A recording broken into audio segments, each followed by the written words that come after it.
And once again, it is my pleasure to say greetings to each and every one of you, Aquaba, and welcome. Welcome to another round of the Conscious Rasta Report here on LIB Radio, LIB TV, and livinginblack.com. It is Thursday, so that is our day we call Tech and Future Talk. And we look at what is happening in the world. We look at technology. We look at trends. We look at good governance. And we look over the horizon with an anticipation of what is happening that you and I should be actively engaging with so that we can be better determinants of the future that we would will for our children and future generations. Today's date is Thursday, the 27th day of March, 2025 in the Western calendar. This corresponds to the year 6265 in the Kemetic calendar, to which we've realigned our cultural clock. Welcome to the 7th millennium. You have found your family in a peaceful place here on LIB Radio, LIB TV, here on livinginblack.com. I hope your day is off to a fantastic start. It's going to be a good day in your neighborhood. Thank you for inviting me to participate in your day, in your learning, in your expansion of your mind, your body, your spirit, your soul, manifesting those good things in the world that we would will to do. It's an honor to be with you. Welcome to the 7th millennium. This is your brother from the future. I am Ka Kidi Owadu. Here's what I have on the program for today's broadcast. I hope you find it to be informative, inspiring, enlightening, exciting. We're going to go forward again to Africa. Africa alive, making money in emerging markets. Africa alive, making money in emerging markets. I know I need to make more money, a lot more money, a whole lot more money to manifest this legacy that is my vowed intention, planned intention. Today on Tech and Future Talk, as we look to the future of development investing, we are ever more impressed with what is happening across Africa. From dynamic new youthful governance to the impact of mobile technologies, we are witnessing significant transformation. Our challenge is to supply over the horizon vision to those who have the courage to enter this dynamic new realm of investing in culture, agriculture, tourism, and trade. Africa is the place to be.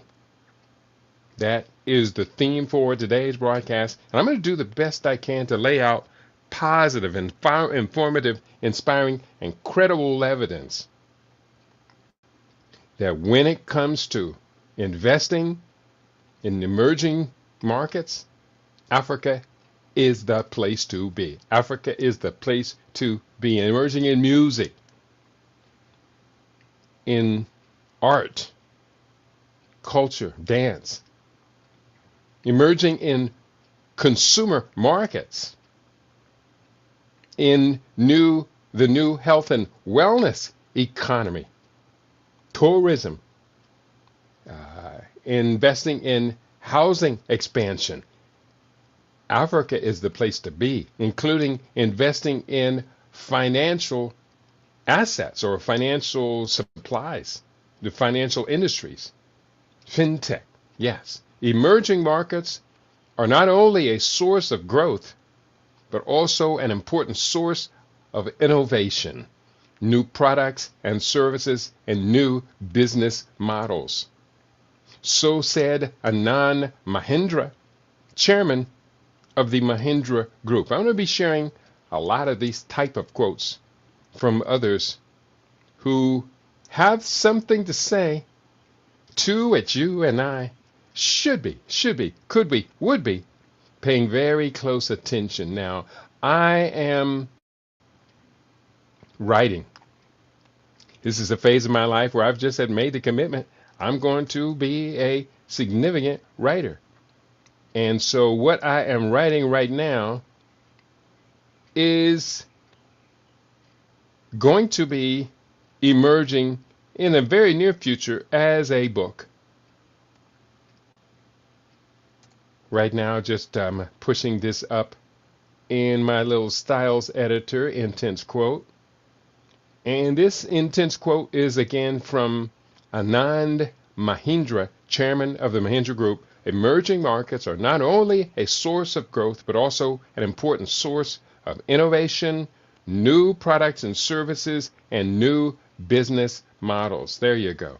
So here, let's go into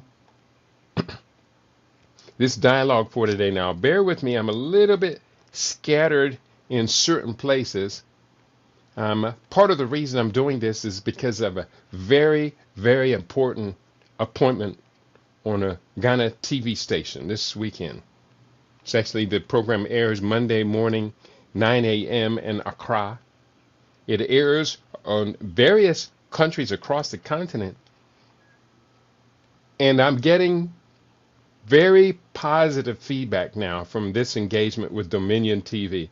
I've had wonderful experiences with other TV channels in Uganda and other radio and TV in Ghana as well. Uganda, for a while, I was featured fairly regularly on Uganda Broadcasting Channel, UBC, the Pan-African morning program. And now there's a Pan-African morning program called Wake Up Africa. And I mentioned, I think I read it to you yesterday, and the article had just appeared in the Ghanaian press, an article featuring my presentation. So we're now taking it up to the next level, and I'm inviting you. You are always invited, LIB Radio family. You are always invited. For 23 years, you have been invited to be on the front line with your brother on all of these issues. I give you first opportunity at it. I refine it with you, and then I share it with others around the world who say, wow, that was useful. So here we are. Let's take some more of these quotes. Big players in the investment game. Let's hear what they have to say. Here are useful and inspiring quotes from experienced investors and financial journalists that I recently retrieved from various web sources. And I started this book. When did I start this book? I'd have to look at the file to see the dates. But I think I started this book. Here, let me get this real quick, because this is important. Because what I am doing right now, people are saying, dang, Kitty, you're doing all this writing. What I am doing right now is cleaning up bits and pieces and fragments of things that I really was serious about publishing. So this one, Africa Alive, investing in emerging markets.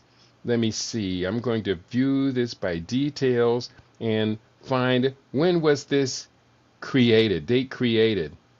And this book begins actually in 2023. Africa Live. Now it's Africa Alive. Entrepreneurship in Africa was the first title. Now it's investing in emerging markets. So let's go forward. First quote is from Ian Bremmer, political scientist and president of Eurasia Group. He wrote, an emerging market is a country where politics matters at least as much as economics to the market. That's a good point. Second quote, when you consider the sheer magnitude of investment equities to choose from in the world's emerging markets, you realize that finding one that looks attractive enough to warrant investing your faith and assets in is as formidable a task as finding a needle in a haystack. Fortunately, researching investment opportunities is a lot more interesting than digging for needles in haystacks. And from Mark Mobius, investor and fund manager. The third quote I want to share is from Nouriel Roubini, economist and professor at New York University. Nouriel Roubini has this to say: having spent 10 years studying emerging markets, I know that you have patterns repeated over and over again. A bubble is like a fire which needs no oxygen to continue. When you see there is no oxygen, things change. All right. We're looking at emerging markets as investment opportunity. Quote number 4. Emerging markets are hugely important. That's from James Dyson, an inventor and an entrepreneur. Emerging markets are hugely important. 5 simple words. The next one from Warren Buffett is a lot more than 5 words. To invest successfully, you need not understand beta, efficient markets, modern portfolio theory, option pricing, or emerging markets. You may, in fact, be better off knowing nothing of these. That, of course, is not the prevailing view at most business schools, whose finance curriculum tends to be dominated by such subjects. In our view, though, investment students only need 2 well-taught courses: how to value a business and how to think about market prices. That's from Warren Buffett, investor and CEO of Berkshire Hathaway. I'm not necessarily down with Warren Buffett. I heard what he had to say there. And the thing is he may not spend the time in investing these and investigating and researching this, learning this, but he hires the people who do that. So he's a cheater. He's kind of setting you and I up to not really be able to compete against his apparatus, his collaborative apparatus. But you can be assured Warren Buffett has surrounded himself with people who do understand beta, efficient markets, market or modern portfolio theory, option pricing, or emerging markets. His people do understand that. So when he says you only need 2 well-taught courses, how to value a business, I can't disagree with that. And how to think about market prices, that goes without saying. So I did include Warren Buffett here because he gets a lot of credibility from people who put credibility in people who like Warren Buffett. He is one of the wealthiest investors in the world. Number 6 of these set of quotes: diversify, but carve out 10 to 20% for the most unloved part of the market, emerging markets value. But carve out 10 to 20% for the most unloved part of the market, emerging markets value. So 10 to 20% into emerging markets? Sounds good to me. That from Robert D. Arnott, investor and founder of Research Affiliates. Now, ultimately, what could I do? What I do with what I'm writing here? Ultimately, it's too much for one person. Way too much for an individual. And if I cannot convince a group of people to work together, to collaborate, cooperate, then I lose. So collaborate, cooperate, put together think tanks, SUSUs, collective investment groups. Those are the type of things that we can do. Nobody got chains around our wrists or ankles saying you cannot invest in your homeland's sovereign and sustainable development. Nope. They took the chains off of our wrists and off of our ankles, and they somehow managed to place these chains on our minds. But the chains on our minds and our expansive thought, they're virtual chains. They're not real. They're not heavy. They don't go clank, clank, clank, and rust.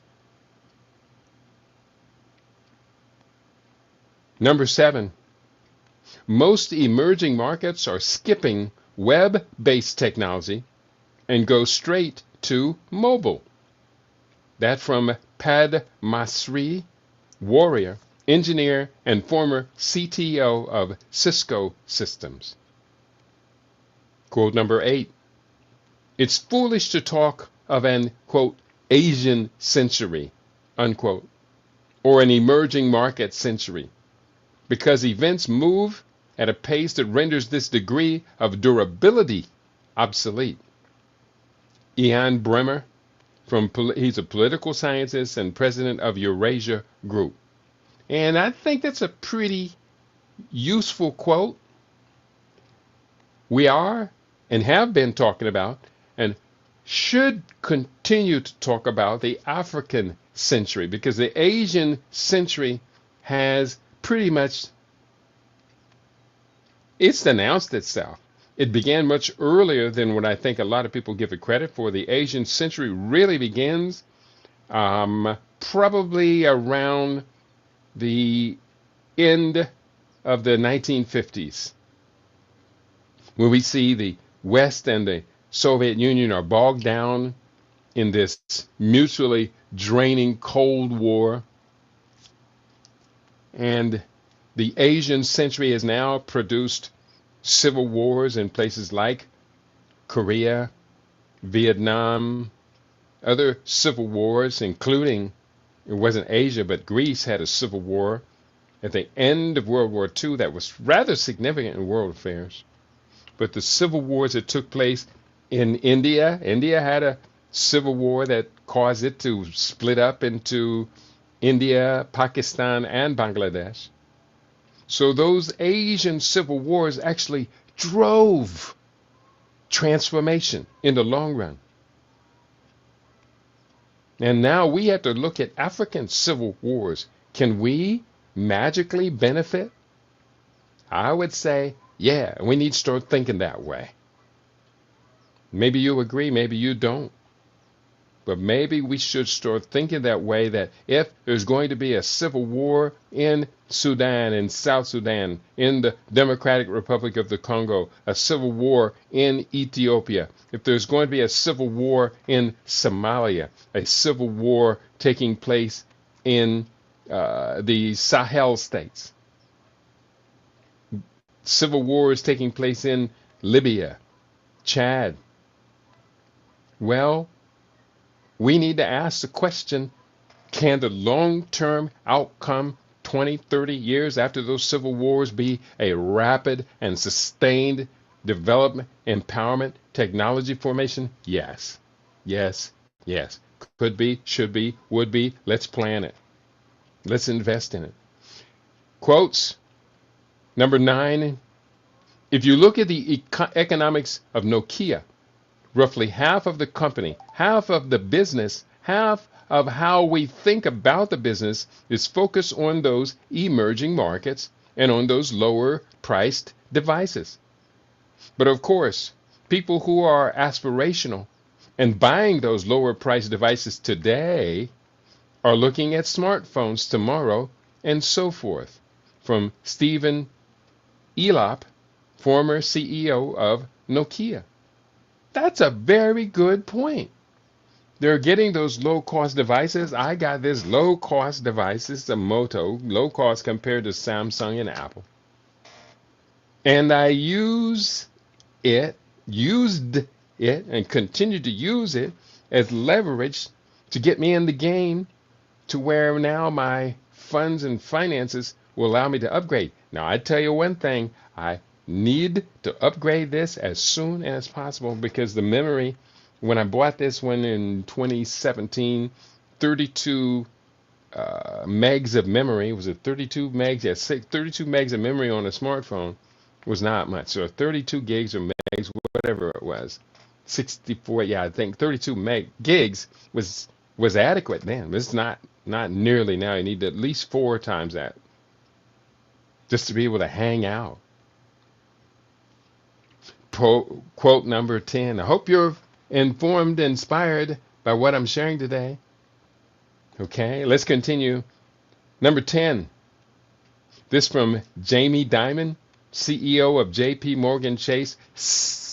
I know. Read it anyway. He said that's probably good, all things being equal, for emerging markets. Not bad, even though it may not be great for all their currencies. Jamie Dimon, notorious manipulator of currencies and valuation and everything. JP Morgan Chase. I don't know what he's talking about, so I'm just going to delete that one. I don't know. He said that's probably good. He's referring to something else that's not here. So number 10 for real from Mohammed El Arian, Chief Economic Advisor at Allianz, says, and I quote, when the market is trying to get to terms with first lower global growth, particularly out of emerging markets in China, and second, the market. No. Let me read that. No, there's a. I think I made it. I put the word "when" in brackets, which means it wasn't in the original, and it says the market is trying to get to terms with first lower global growth, particularly out of emerging markets in China, and second, the market is worried the central banks have run out of ammunition. So put these two things together, and then investors are repricing the market lower. Okay, now that gives us a couple of insights of what to look for if we are anticipating market change. What is the impact out of lower global growth, especially out of emerging markets and China? Now, Africa's emerging markets rate of GDP growth is actually quite impressive, although the standard of beginning at commencement is low. But the growth rate is high. So if it can sustain those growth rates while the world chokes on all of the choke points of market growth, such as Donald Trump's presidency is a major choke point for economic growth in the world, and is basically, as of the first quarter of Donald Trump's presidency, U.S. is in recession. Now, to be officially in recession, I think it has to stay in the negative growth markets for 2 quarters in a row. I think that's it. But U.S., according to the numbers I have been hearing about, U.S. is in recession, while looking across sub-Saharan Africa, many of the nations are experiencing 3-4% GDP growth, 6% GDP growth, and a few stellar performers like Cote d'Ivoire and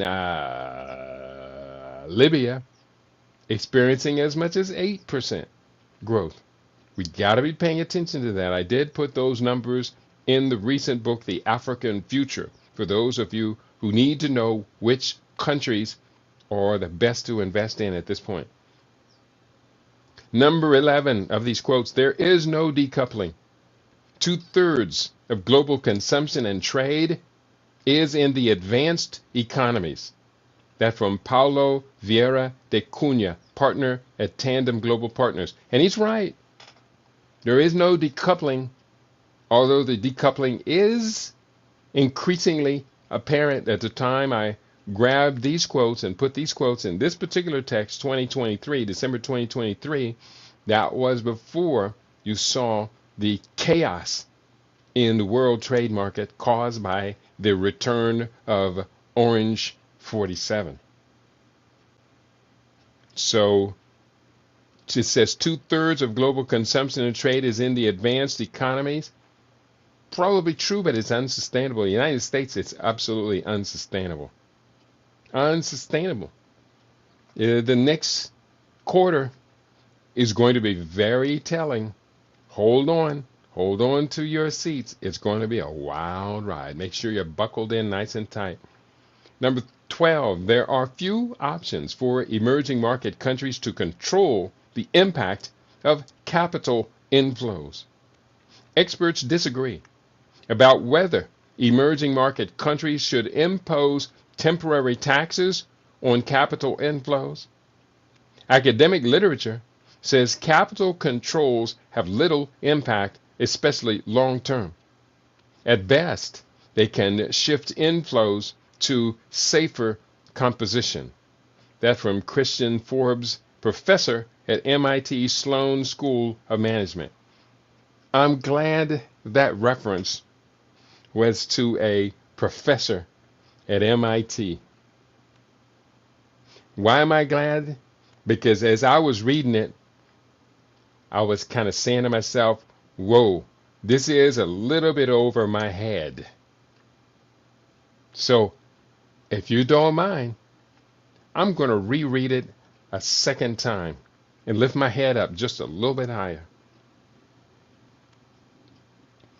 There are few options for emerging market countries to control the impact of capital inflows. Now, I understand that part. When we talk about capital inflows, it's really talking about the big investor capital inflows. So we're talking about Saudi Arabia. We're talking about capital inflows from Jamie Dimon and JP Morgan. And we're talking about BlackRock and Vanguard and Halliburton and these big, huge trillion-dollar investors. So there are few options for emerging market countries to control the impact of capital inflows, meaning if the Saudi Arabians want to spend enough money to control farmland in Uganda, there are few options for this Uganda to be able to control that capital inflow. Experts disagree about whether emerging market countries should impose temporary taxes on capital inflows. Yeah, look at all the capital coming out of China going into Africa, and look at what it's doing on the ground in Africa. It's not necessarily good.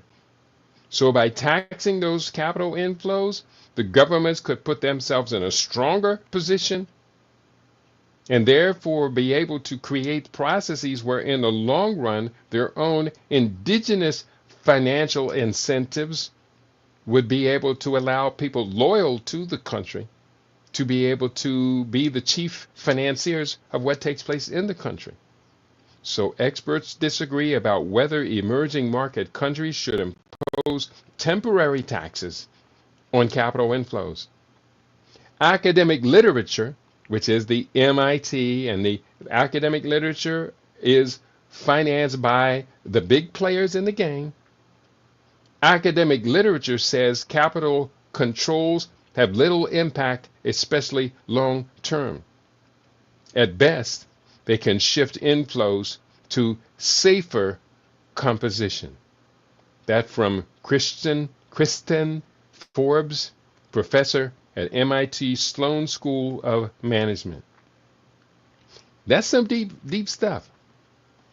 Now, what I can do is see if I can go do a little bit more research. Anybody bold like me? I want to do a little bit more research on this person, Kristen Forbes, professor at MIT University.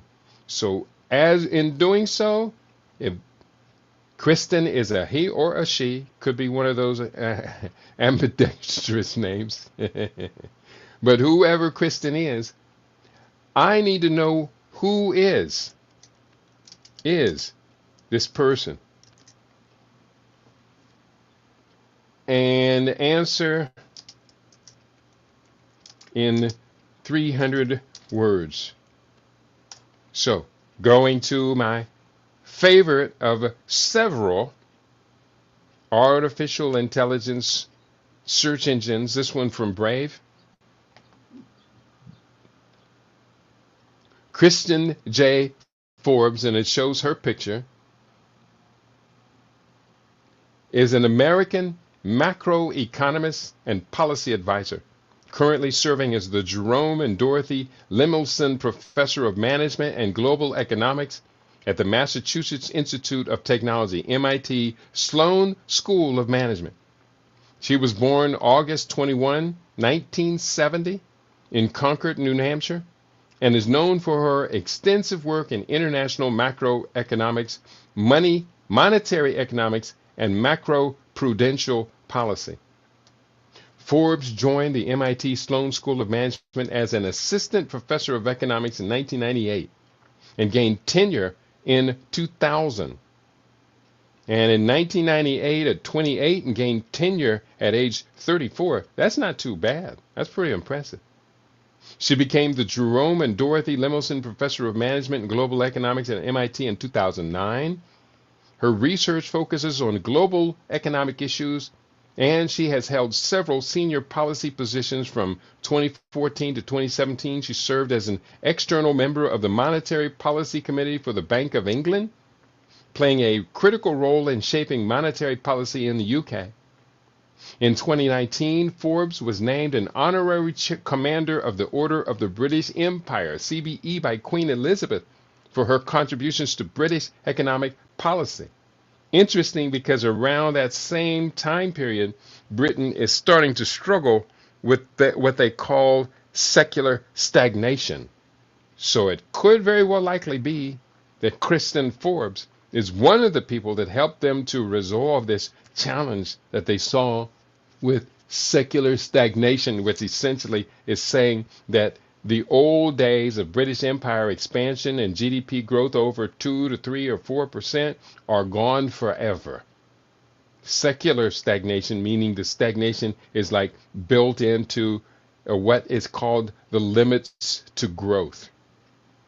Going back to her CV, throughout her career, Forbes has rotated between academia and senior policy roles. From 2003 to 2005, she served as a member of the White House's Council of Economic Advisors under President George W. Bush, providing economic guidance to the administration. Boy, they sure messed that one up. Prior to that, from 2001 to 2002, she was a Deputy Assistant Secretary in the U.S. Treasury Department, focusing on financial stability in Latin America. She also served on the Governor's Council of Economic Advisors for the state of Massachusetts from 2009 to 2014. Forbes is also actively involved in various advisory boards and organizations. She is a research associate at the National Bureau of Economic Research, NBER, and the Center for Economic Policy Research, CEPR, and a member of the Aspen Economic Strategy Group and the Council on Foreign Relations. She is the convener of the Bellagio Group, which focuses on global economic issues. Additionally, she serves in advisory positions for the Federal Reserve Bank of New York, the International Monetary Fund, and the Bank for International Settlements. Her work has been recognized internationally, and she has contributed significantly to economic policy discussions and research. Forbes continues to be a prominent figure in both academic and policy circles, influencing economic thought and practice globally. And that's pretty interesting. She has a Wikipedia page, and this is, in my opinion, someone who should be paid closer attention to. Not to suggest that she's a nefarious character or an evil character. No, this ain't that kind of party. I'm just talking about really smart people who have prepared themselves to be well-informed, insightful, and to be the go-to persons when powerful people need advice on issues that impact powerful structures, be they organizations, private sector or public sector, or be they nations or states. We should be paying attention to people like Kristen Forbes. So I appreciate having found that. And what I am going to do, I'm going to come back to her. Let me just put a footnote in the book on Christian Forbes. I'm just going to grab her footnote from MIT Sloan. Christian Forbes, Christian J. Forbes, and I'm going to copy and paste this as a footnote that's going to lead me back in to learn more about who is this person. All right, MIT Sloan, Christian Forbes, MIT Sloan Management School. Okay, so there you go. That's good enough. Continuing, I got these quotes. Number 13. The best opportunities in India are investing in first generation entrepreneurs. Look for the next Infosys. That from Siva Prakasam Siva Kumar, Managing Director at Argonaut Global Capital. And I completely agree. He's looking at his people. He's looking at India. He said the best opportunities in India are investing in first generation entrepreneurs. Look for the next Infosys. And that's what we as African people in America should be doing. We should be looking at the colleges, the universities. We should be looking at young students who have the potential to be loyal, inventive, creative, innovative for their whole career. And we should be the first ones to see them, invest in them, and to bring them along our course. Are you hearing me? Is anybody hearing me? Is anybody responding, reacting? Let me double check. Because some days I'll be on here talking to myself. And I'll be saying some good things. I'll be saying, self, this is brilliant, brilliant, brilliant. And then on some days, people are right now, while I'm sitting here talking over the horizon, emerging markets, the future, the African century, sovereign, sustainable development, investment, competing against those who are making billions and billions and billions of dollars off of our mother continent on an annual basis. And I'm looking on Facebook and people are clicking at pictures. They like my food. I'm glad you like the food. Come on out for our first Saturday feast on April 5th and taste the food. The food is not only delicious, but I contend part of the reason I can wield such mental prowess is because my body's not stressed and inflamed. My brain's not inflamed and my blood system's not clogged up by the crappy food that I no longer eat. So then maybe we can talk about these advanced ideas and concepts. That's one of the things I love about our first Saturday meal is not only is a phenomenal feast. I'm a good cook, and when I impress myself with 3 days of preparing for a dozen or more people to come over for a dinner that they paid $40 a seat for. Nowhere in Las Vegas, nowhere in America, you're going to get a feast of 30 or more dishes, vegan, well prepared, very well seasoned dishes with no like little tiny proportions and just a pretty plate. No, you put your food on your plate. And if you want more, you go back and get more. There's plenty. There's plenty to go around. So I get excited about my own food. I love to eat, and there's nothing I love to eat more than a living superfood vegan feast. Period. I don't eat out at restaurants. Why eat out at restaurants when I cook like this or uncook like this? This is an uncooked. This is a whole meal. This is super smoothie with fresh fruits.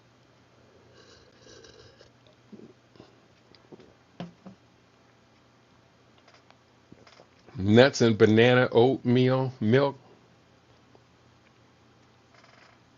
strawberries. I put some tangerine in it, some protein powder in it. Come on, people, and somebody talk to me so I don't get crazy. We are talking about investment opportunities. Number 14 on this list. When you invest in local emerging market debt, you face the quote, Roach Motel risk, unquote, of you can check in, but you can't check out. Sometimes currencies can't be converted. You're picking up pennies in front of the train when you invest in certain kinds of emerging market debt.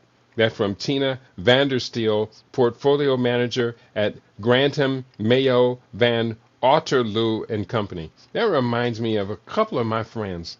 I don't know how y'all got started doing this. And I think I heard a confession from one of the persons doing this. Got talked into buying Vietnamese currencies and some other odd currencies that are traded like nowhere in the world. I think at one point, 10 years or so ago, it was the Iraqi dinar. And so somebody talked them into buying all of this currency. And it was virtual currency. I don't even know if they actually got real, what's the Vietnamese currency called? Pod or something like that. I don't know if they got any real currency in their hand or whether it was just virtual. But they're investing in buying this currency with the anticipation that in several years, this country's fate is going to change and its currency is going to be very valuable. How do people talk you into stuff like that? Let me find, because I know it's a scam. I've always known it's a scam. But I'm just curious, it's like, how do you get talked into stuff like that? Bear with me. Now, let me just double check, because if people are talking to me and they're interested in the show, I'm not going to go off on these tangents. But if you guys are doing to me like you normally do, just like, he is or he ain't, I don't really care, then I reserve the right to go off on tangent and answer a question that comes across my mind. Question may not be that important, or it may be important. You let me know.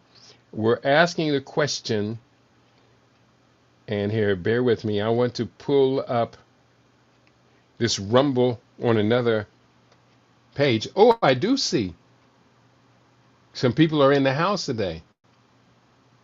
No, that's a different one. So here I am on Rumble now, and ooh man, this is the smallest show I've ever had. I'm going to cut it short today since nobody's interested in this. 2 people hit the like button and nobody talking to me. 1 person hit the like button. That was me. Ooh.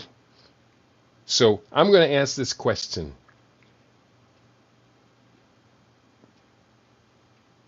What is the wisdom of buying cheap emerging market currency with anticipation that it will significantly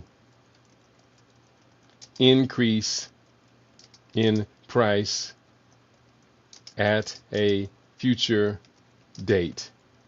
And example given, e.g. Vietnamese currency. Now, I think it's a hoax, but let's see what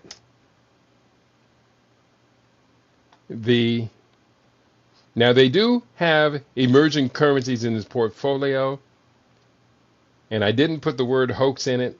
What is the wisdom? I could spell wisdom a little better. But let's just see. Investing in cheap emerging market currencies such as the Vietnamese dong, that's it, the dong, with the anticipation that they will appreciate in value, can be a strategy with potential rewards, but also carries significant risk. Here are some factors to consider. Potential benefits, high growth potential, diversification, interest rate differentials, market inefficiencies, risks and considerations volatility, economic factors, liquidity issues. That was what my friend had. He had all of this currency. And who was this? Because we wanted to go to Africa, and he had all of this currency in this foreign exchange. No, we were in Africa. Now, just trying to remember, where were we? And this was a more recent trip, so it might have been Uganda. It was in Uganda. I remember who it was now. And he had been talked into investing in these cheap currencies, and it was Vietnamese or something like that. And he needed to convert it to cash. Ooh, I'm thinking of somebody else. He needed to convert it to cash and couldn't do so. No one would take it. Oh, it was in the UK. I remember exactly who it was. And he couldn't do it. He couldn't get any. No one would buy it. And so regulatory risks, liquidity issues was his problem. Some emerging market currencies have lower liquidity, making it harder to buy or sell large amounts without affecting the price. Global economic conditions. And so I'll have to send him a note and say, how did that ever turn out with that currency that you had bought? Yeah, it was actually took place in the UK. Now I remember exactly who it was, and the incident where, because I had to convert some cash, and we went to these little cash conversion places, and no one, he went to several, no one wanted his dong. That, and the dong, it's not nasty, y'all. They did not want his Vietnamese currency. So people, don't do that stuff like that. Now let me ask this inquiry.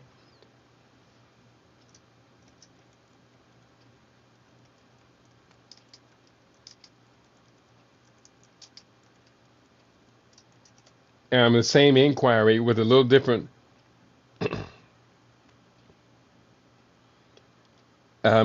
speculative investments.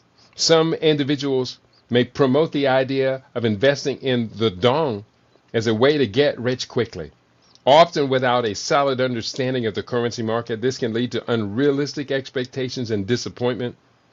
And while some investors hope for significant appreciation of the dong, currency values are influenced by a wide range of factors, including economic performance, inflation rates, and geopolitical stability. Predicting such movements can be highly speculative.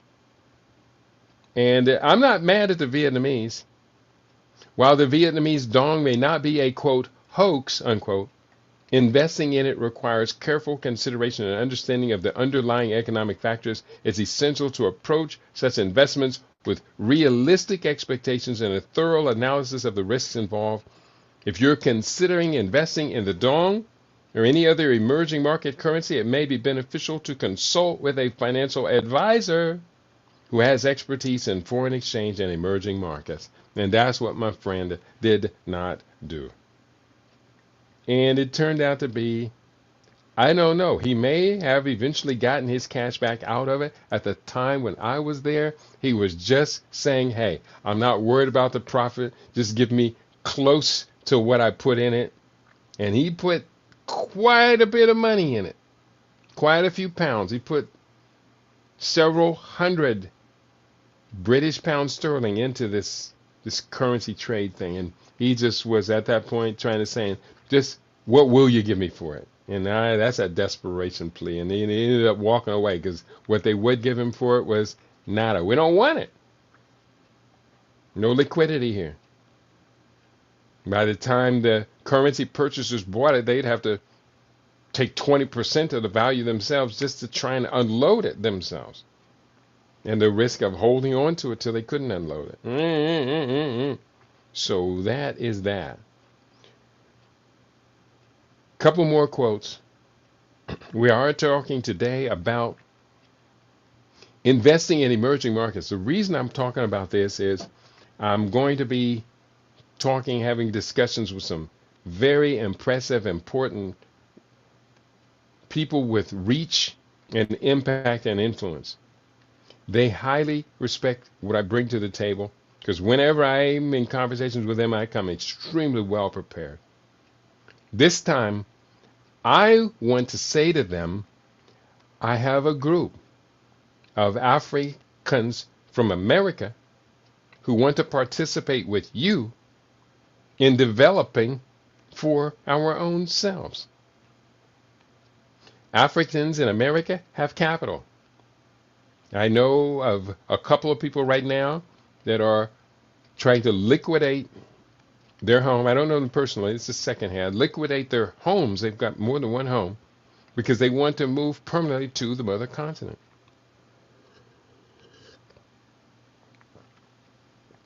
In those cases, they will be in a liquid position to be able to engage in microfinancing or M,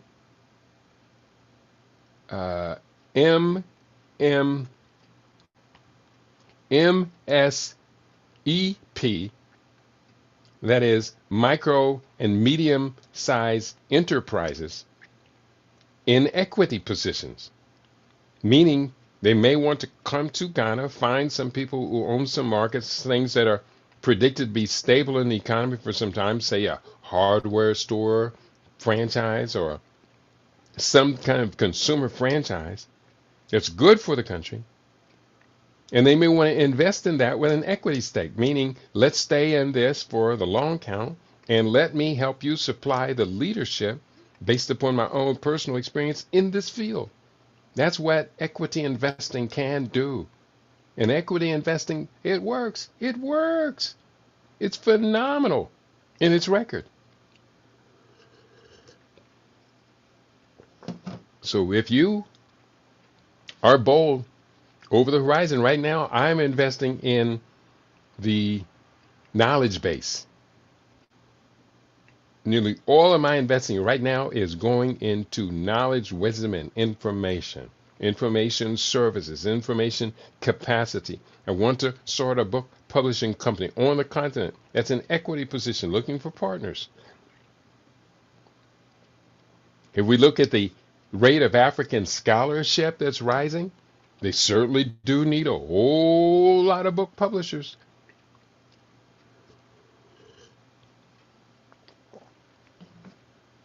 Let's go forward. I am nearly at the end of today's broadcast. Share a few more of these quotes from the experts talking about emerging markets. Where we is. I'm not there. I'm in another one. I'm in the book. We're up to number 15. There is a significant difference between frontier countries in the index and the other frontier countries. Country selection is more important in frontier markets than in emerging markets. Now, emerging markets have established growth patterns. They may start off small, but they are established. This is an emerging, growing market. Frontier markets are where there's like nobody investing there. Let me see if I can give you an example. Yeah, here's an example between a frontier market and an emerging market. An emerging market in Africa, one that's very well positioned and good track record, is nature tourism or environmental or nature tourism. Whereas a frontier market in Africa would be space technology. Africa is moving in the realm of space technology, but there's not a whole lot of real, true competitive vibrance there. But when it comes to nature tourism, not only is it a wonderful growth market, but it's competing really well against its would-be competitors around the world. Nobody wants to do nature tourism to Saudi Arabia. Nobody wants to do nature tourism to the Falklands. They don't want to do nature tourism to UK. People do tourism to UK, but that's not nature tourism. Whereas in Tanzania, Kenya, Uganda, Southern Africa, and many other places, nature tourism is booming. The Serengeti, that's their main source of income. So there is a significant difference between frontier countries in the index and the other frontier countries. Country selection is more important in frontier markets than in emerging markets. Then we got to look at, and I'm just going to do this while I'm got this search engine up. I'm going to look at name 5 frontier markets. Put that in quotes. Frontier markets in Africa.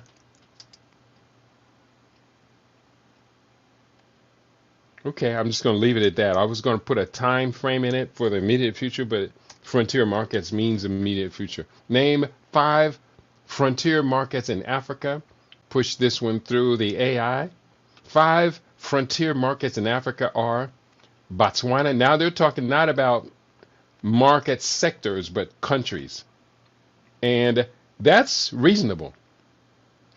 Now, the quote, I said there's a difference between frontier countries in the index and the other frontier countries. Okay.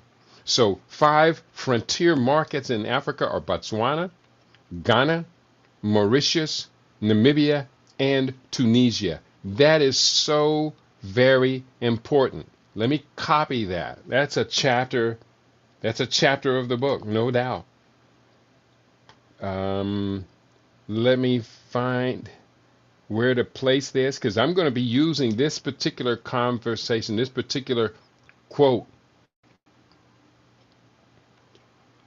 on the program. So guess segment 1, introduction and context. What are the significant challenges? And I'm going to push this one right here. So this one's in my face. 5 frontier markets in Africa are Botswana, Ghana, Mauritius, Namibia, and Tunisia. These markets have been studied for their economic characteristics and potential for investment. Additionally, other African countries like Egypt, Kenya, and South Africa have also been examined for their frontier market status. That is so important. And let me put some asterisks around that consonant cluster. So that one definitely gets said on the TV show. All right, good job. Let me see if I can find out where in the book I want this to be. Frontier markets.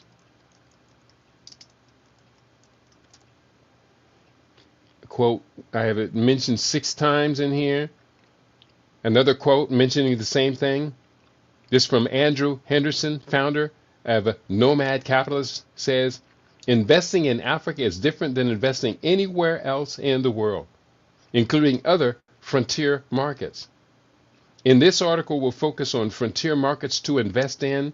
And when we say frontier markets, we really mean it. Only the most adventurous brave these countries. Only the most adventurous brave these countries. All right. I am one of the adventurous ones. I have another quote right next to it. Africa is the world's fastest growing region for foreign direct investment. That from Dr. Akinwumi Adesina, president of the African Development Bank. And frontier markets. Let's mention it again. Investment and ventures in Africa's frontier markets. This is a reference article written by Jaco Maritzon from May 14, 2024, where this article, which is in How We Made It in Africa, Dutch investor Bartut Singlehart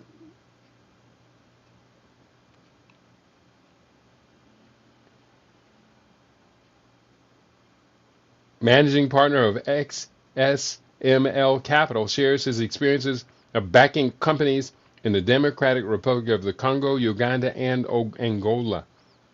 So that's pretty interesting. That's stuff definitely something I want to know more about. Identifying usable trends. I'm going to add this as a chapter. Journey to entrepreneurship. Let's add this as a chapter here.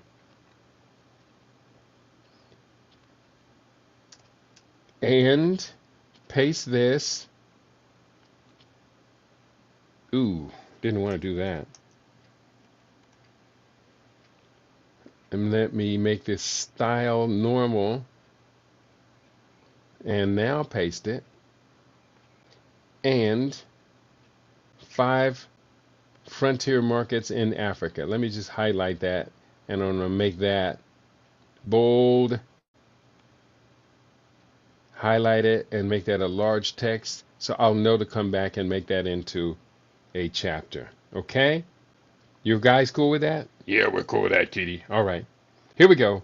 Moving forward. And I'm about done with today's show. I want to thank you all for tuning in. It's Thursday. Tomorrow we'll be joined by Dr. Steph. This is the 4th Saturday or 4th Friday of the month. She joins us on the 2nd and 4th Fridays of each month. We're going to be talking about Show Me the Money with Dr. Steph. Making Money Fridays, we call it around here. And hopefully we'll do a better job of bringing together our listening audience, getting you excited about what we are about. And again, I'm checking with the Facebook people, hoping that they'll check in. And yeah, they love the food, Kitty. So I'll keep doing that thing with the food, that thing y'all like. In fact, let me just do this while I'm at it. Can I share that post one more time? I'll do it. I'll do it a little bit later. Thank you all for tuning in to LIB Radio, LIB TV, and LivingInBlack.com. It's going to be a good day in your neighborhood. It's going to be a great day. Don't get so caught up in all of this triviality. The mass media is latching on. The Trump memo leaked to the Atlantic. The Atlantic has been on that team forever. They're all on the same team. The liberals and the Democrats are 2 wings of the same flesh-eating buzzard.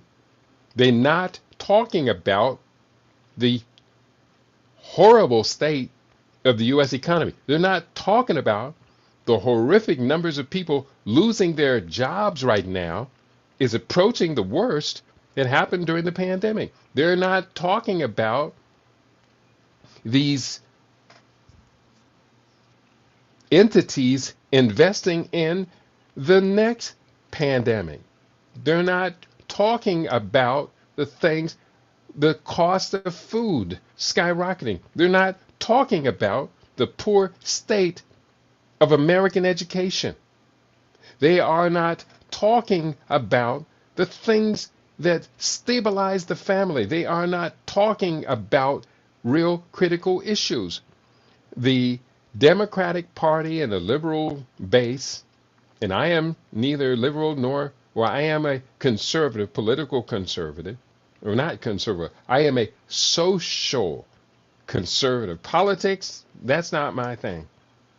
I understand politics. I study politics, but I do not participate in it. I do not give it any more loyalty than I give to one basketball team over another in the March Madness playoffs. I just want to see a good game logically coached. So please disconnect from walking by the TV, and if they're talking about Donald Trump, if they're putting him down, you'll listen. If they're pushing him up, you storm out of the room.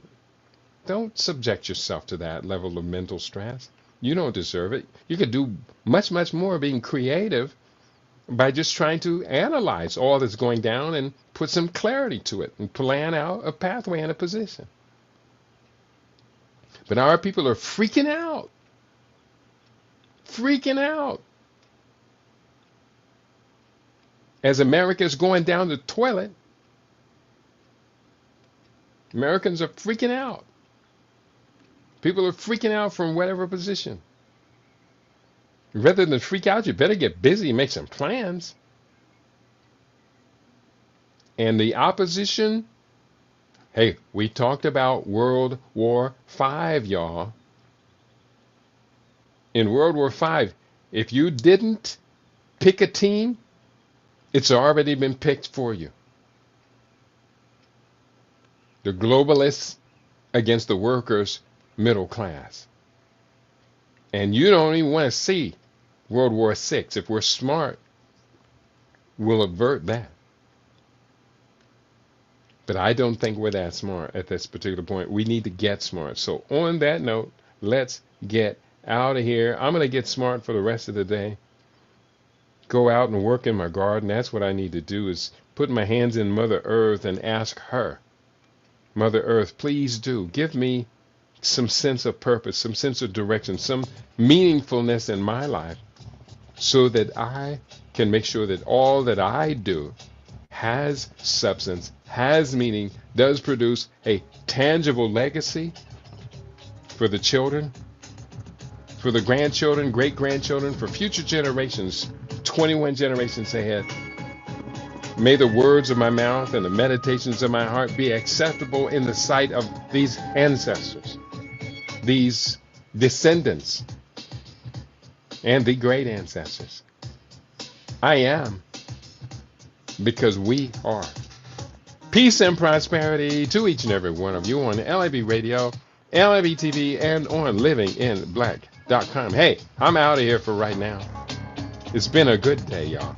I didn't even have to use my AK, as Ice Cube would say.